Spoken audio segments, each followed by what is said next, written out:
Israel Hamas युद्ध में दुनिया दो धड़ों में बटी है। दुनिया के मुस्लिम देश एक सुर में इजराइल के खिलाफ हैं, लेकिन इस बीच एक मुस्लिम देश ने हमास के हमले की आलोचना की है। इसके अलावा युद्ध को खत्म करने के लिए बंधकों को छोड़ने की मांग भी इसने की है। बहरीन के क्राउन प्रिंस सलमान बिन हमाद अल खलीफा ने इस युद्ध को रोकने के लिए बंधकों के ट्रेड की मांग की है। उनका कहना है कि इससे गाजा पट्टी में इजराइल हमास का युद्ध खत्म हो सकता है। प्रिंस सलमान बिन हमाद अल खलीफा ने यह भी कहा कि 2 स्टेट सॉल्यूशन के बिना सुरक्षा संभव नहीं होगी। इसके साथ उन्होंने कहा कि यह अमेरिका के लिए भी अनिवार्य है। उन्होंने कहा यह सीधे तौर पर बात करने का समय है।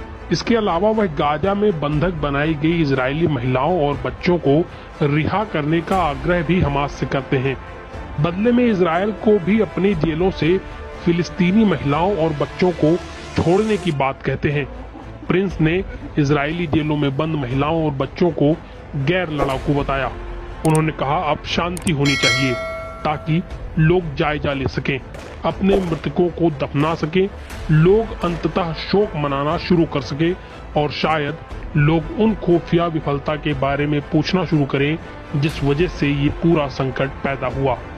इसके अलावा कतर भी 240 बंधकों को छुड़ाने के लिए हमास और इजरायली अधिकारियों के बीच मध्यस्थता कर रहा है। बहरीन ने 2020 में अमेरिका की मध्यस्थता वाले अब्राहम समझौते के जरिए इजराइल के साथ संबंध स्थापित किए थे। बहरीन अमेरिका का एक महत्वपूर्ण डिफेंस पार्टनर है। अमेरिकी नौसेना के 5वें बेड़े की यह मेजबानी करता है। इसके अलावा उन्होंने दोनों पक्षों की आलोचना की। गाजा की स्थिति को उन्होंने असहनीय बताया।